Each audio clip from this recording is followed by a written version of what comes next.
بندے نے قرآن ہی نہیں کبھی کھول کے پڑھنا، نہ قرآن کی تلاوت کبھی سننی ہے، اور وہ اسکیپزم کی وجہ سے اسکیپ کرنے کے لیے میوزک ہی سنی جا رہا ہے، نیٹ فلکس پہ بیٹھا ہے، ٹی وی سیریز دیکھی جا رہا ہے، تو ایک مومنٹ آتا ہے کہ اسے ساری چیزیں ہٹ کرتی ہیں.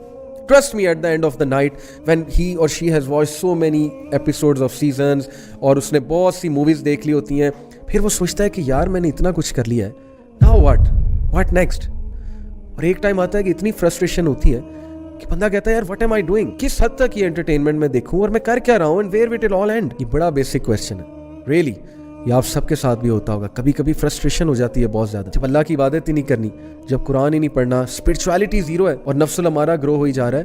تو اس لیے مومن اللہ کی عبادت کرتا ہے، وہ ظاہر ہے کہ سارے مومنین والے کام کرتا ہے، خشیت سے نماز پڑھتا ہے. تو مومن کو ایگزسٹینشیل ڈپریشن نہیں ہو سکتی، میں نہیں مان سکتا. تو ہم اس سینس میں کہتے ہیں کہ مومن کو ڈپریشن نہیں ہوتی، مطلب ہوتا ہے ایگزسٹینشیل ڈپریشن نہیں ہو سکتی. مومن کے سامنے مقصد ہے، اتنا بڑا مقصد ہے بھائی، دنیا کی بڑے سے بڑے حادثے کا وہ مقابلہ کرے گا یہ سوچ کے کہ یار اللہ کی طرف سے ٹیسٹ اور ٹرائل آ گیا، الحمدللہ. یس ہٹ ہوگا، ہٹ ہونا نیچرل ہے. صحابہ کہتے ہیں کہ اللہ کے نبی صلی اللہ علیہ وسلم، حضرت خدیجہ رضی اللہ عنہا کی جب وفات ہوئی، اللہ کے نبی did not smile for months. ایک کوٹ ہے کہ 3 months. Can you imagine the most smiling face on earth, he did not smile for months. تو ہٹ تو ہوئے، محبت تھی بھائی، سچی محبت تھی. اور کیا ہی ساتھی تھی حضرت خدیجہ رضی اللہ عنہا. فوت ہوئی، بہت دکھ میں گئے، لیکن کیا ایگزسٹینشیل ڈپریشن میں گئے؟ انہوں نے یہ سوچا کہ یار میرا پرپس کیا ہے یہاں پہ، نعوذ باللہ. اللہ کے نبی صلی اللہ علیہ وسلم ہے، امپاورڈ ہے، تو کیا ہی اللہ کے نبی صلی اللہ علیہ وسلم کا ایمان تھا اور کیا ہی ان کی پرسنالٹی تھی صلی اللہ علیہ وسلم.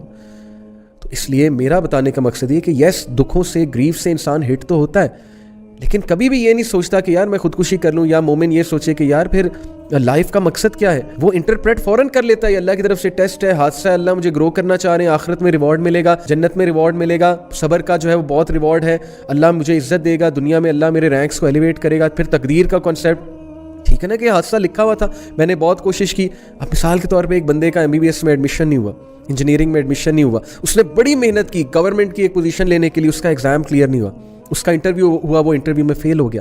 کیسے ڈیل کریں گے آپ ڈس اپوائنٹمنٹ سے؟ بتائیں مجھے کیا فلسفہ ہے آپ کے پاس؟ The best formula to deal with disappointments, Islam gives you that formula. آپ کے لیے بہتری نہیں تھی وہاں پہ، آپ نے بڑی کوشش کی ایک چیز لینے کے لیے. میری لائف میں کتنی بار ہوا ہے، میں نے ایک جاب کے لیے اتنی ٹرائی کی، اتنی محنت کر کے گیا، فل سوٹیڈ بوٹیڈ ہو کے گیا، بہت ایکسائٹیڈ تھا، مجھے شور تھا میں یہ جاب لے لوں گا، آئی واز سو کانفیڈنٹ. وہاں جا کے انٹرویو میں فل کنفیوز ہو گیا، چپ لگ گئی مجھے سوالوں کے جواب آتے تھے، مجھ سے دیے ہی نہیں گئے.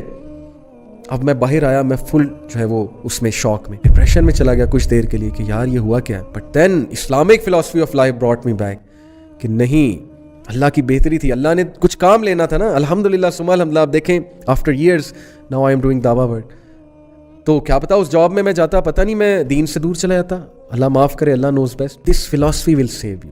شکر کریں آپ مسلمان ہیں، شکر کریں اللہ تعالیٰ نے آپ کو اسلام کی نعمت سے نوازا ہے، اس زندگی کے فلسفے سے نوازا ہے جو آپ کو ہمیشہ دنیا کی مشکلات کو فیس کرنا سکھائے گا. اور انشاءاللہ آپ کو جب بھی لائف ہٹ کرے گی اور گھٹنے کے بل جو ہے وہ گرا دے گی، تو تب that is the time you will prostrate and then you will get up, you will rise like a مومن، you will rise like a warrior.